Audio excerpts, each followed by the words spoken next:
Hi, Pandian store review பார்க்கலாம்.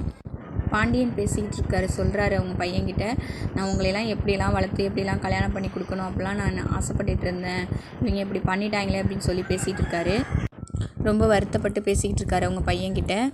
மீனாவையும் ராஜியும் காட்டுறாங்க.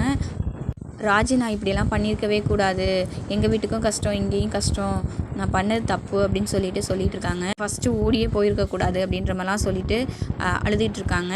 என்னை நீங்கள் அங்கேயே விட்டுட்டு வந்திருக்கணும் அப்படின்னு சொல்லி சொல்கிறாங்க. மீனா சொல்கிறாங்க, அங்கேயே விட்டு வந்தால் என்ன பண்ணியிருப்பேன் அப்படின்னு சொல்லுவாங்க. அதுக்கு அவங்க சொல்கிறாங்க, செத்துருப்பேன் அப்படின்னு சொல்கிறாங்க. எதுக்கு எடுத்தாலும் இந்த முடிவே எடுக்காது அப்படின்னு சொல்கிறாங்க. எப்படி வாழ்கிறது அப்படின்றத முடிவெடு, அதை பற்றி யோசி அப்படின்னு சொல்லிட்டு போயிடுறாங்க. கதிரோட சித்தப்பாவும் கதிரோட அண்ணனும் இது எப்படி நடந்திருக்கும் அப்படின்ற மாதிரி யோசிச்சுட்டு இருக்காங்க. எப்படி நடந்திருக்கும்னு யோசிச்சுட்டு கதிர்கிட்டே கேட்டுடலாமா அப்படின்ட்டு போய் கதிர்கிட்ட கேட்குறாங்க. கதிர் ஒன்றுமே சொல்லாமல் உட்காந்துருக்காரு. அந்த நேரத்தில் மீனா வராங்க.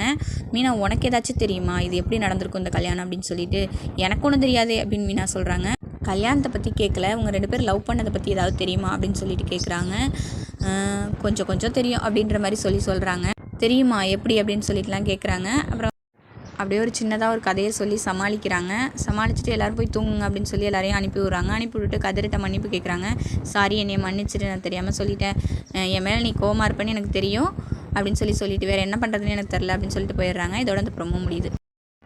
கதிரோட கேரக்டர் பிடிச்சவங்க கமெண்ட் பண்ணுங்கள்.